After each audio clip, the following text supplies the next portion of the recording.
தமிழக மக்கள் அனைவருக்குமே வணக்கம். யாரெல்லாம் தங்க நகை கடன் பெற்றிருக்கீங்களோ இல்லை வைக்க போறீங்களோ அவங்களுக்கு அதிர்ச்சி அளிக்கக்கூடிய வகையில் ஆர்பிஐ ஒரு சில ஆப்பை நமக்கு வச்சிருக்காங்க. இதை பற்றின மேலும் விவரங்கள் என்னன்னு சொல்லி தெரிஞ்சுக்க வீடியோ முழுமையாக பாருங்கள். இப்போ தான் நம்ம சேனலில் பார்க்குறீங்க அப்படின்னா மறக்காம கமெண்ட் பாக்ஸில் ஹாய்ன்னு சொல்லிட்டு போங்க. ஆல்ரெடி பார்த்துட்டு இருக்க விவசாயம் இருந்தீங்கன்னா ஒரு லைக் பட்டனை தட்டி விட்டுருங்க. இப்போ வாங்க வீடியோக்குள்ளே போயிடலாம். தங்க நகை கடன் அப்படின்னு எடுத்துக்கிட்டோம்னாவே நிறைய மக்கள் தமிழகத்தில் இருக்கக்கூடியவங்க தங்க நகை கடன் வச்சு தான் பணம் அப்படின்றத இன்ஸ்டண்ட்டாக பெற முடியுது. இந்த நிலையில் இந்த தங்க நகை கடனுக்கு ஆர்பிஐ அப்பப்போ புதிய வழிகாட்டு நெறிமுறைகளை வெளியிட்டு வந்துட்டு இருக்காங்க. அந்த வகையில் இப்போது தங்க நகை கடன் தொடர்பான விதிமுறைகளில் வெளிப்படை தன்மையை அதிகரிக்கவும் கடன் வாங்குபவர்களை பாதுகாக்கவும் சந்தையை மேலும் ஒழுங்குபடுத்தவும் பல முக்கிய மாற்றங்களை அறிமுகப்படுத்தியுள்ளோம். அக்டோபர் 1 முதல் புதிய விதிகள் நடைமுறைக்கும் வந்துடும் அப்படின்னு சொல்லியிருந்தாங்க. ஸோ அதை போலவே இப்போ சில முக்கியமான அதிரடி அறிவிப்புகள் வெளியாயிருக்கு. முதல் ஆப்பு என்னன்னு சொல்லி பார்த்தோம்னா, தங்க நகை கடன் யாராச்சும் நகை வாங்குறதுக்காக கடன் வாங்குறீங்க அப்படின்னா, அதாவது வங்கிகள் மற்றும் வங்கி அல்லாத நிதி நிறுவனங்கள் நகைகள், நாணயங்கள், தங்க பத்திரங்கள் அல்லது தங்கம் சார்ந்த பரஸ்பர நிதிகள் போன்ற எந்த வடிவத்திலும் தங்கம் வாங்குவதற்காக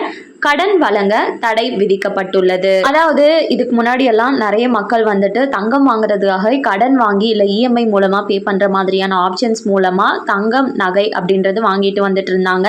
ஆனா இதற்கு மேல இது தடை விதிக்கப்பட்டிருக்கு அப்படின்னு சொல்லியிருக்காங்க. இரண்டாவதா தங்க நகை கடன் யாரெல்லாம் வாங்கியிருக்கீங்களோ அவங்களுக்கு தான் இந்த அதிரடி அறிவிப்பு. அதாவது இதற்கு முன்னாடி எல்லாம் ஒரு வருஷம் ஆயிடுச்சு அப்படின்னா நம்ம வட்டி மட்டும் கட்டிட்டு ரினிவல் பண்ணிப்போம்.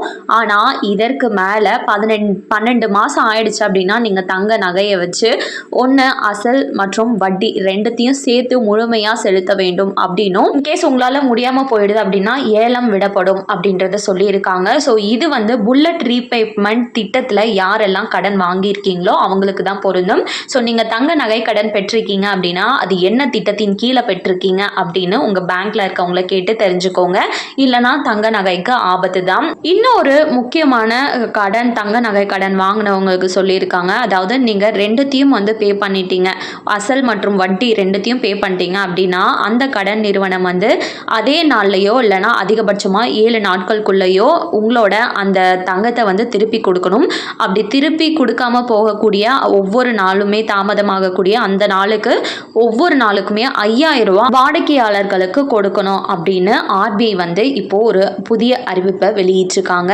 மூன்றாவது முக்கிய அறிவிப்பா கிராமப்புறத்தில் மட்டும்தான் கூட்டுறவு வங்கியில் தங்க நகை கடன் அப்படின்றது வழங்கப்பட்டு இருந்தது. ஆனால் இதற்கு மேலே சிறிய சிட்டிஸ்லையும் சிறிய நகர்ப்புற கூட்டுறவு வங்கிகள்லையும் இந்த தங்க நகை கடன் அப்படின்றது கூட்டுறவு வங்கியில் வழங்கப்படும் அப்படின்ற அறிவிப்பையும் வெளியிட்டிருக்காங்க. தங்க உலோக கடன்களுக்கான திருப்பி செலுத்தும் காலம் 270 நாட்கள் வரை நீடிக்கப்பட்டுள்ளது அப்படின்றதையும் அறிவிச்சிருக்காங்க. ஸோ இவை அனைத்தும் தான் இப்போ அதிரடியாக வெளியாகி இருக்கக்கூடிய தங்க நகை கடன் பற்றின முக்கியமான விவரங்கள். ஸோ ஆர்பிஐ இந்த மாதிரி மாற்றி எதுக்கு தான் விதிகளை வெளியிட்டு இருக்காங்க அப்படின்றது தெரியல. உங்களுக்கு தெரிஞ்சா கமெண்ட் பாக்ஸில் சொல்லிட்டு போங்க. இதனால ஃபியூச்சரில் என்னென்ன பாதிப்புகள்லாம் பாமர மக்களுக்கு ஏற்படும் நம்மளை போல மக்களுக்கு அப்படின்றதையும் கமெண்ட் பாக்ஸில் சொல்லிட்டு போங்க. மேலும் இது போல அரசாங்கம் சார்ந்த அனைத்து உண்மை அப்டேட்களையும் உடனுக்குடனே நீங்கள் தெரிஞ்சுக்கணும் அப்படின்னு நினச்சிங்கன்னா மறக்காமல் நம்ம சேனலை சப்ஸ்கிரைப் பண்ணிவிடுங்க. அண்ட் இந்த வீடியோ பயனுள்ளதாக இருக்குது அப்படின்னு சொல்லி உங்களுக்கு தோணுச்சுன்னா லைக் பட்டனை தட்டிவிட மறந்துடாதீங்க. அண்ட் நெக்ஸ்ட் வீடியோவில் பார்க்கலாம். தேங்க்ஸ் ஃபார் வாட்சிங்.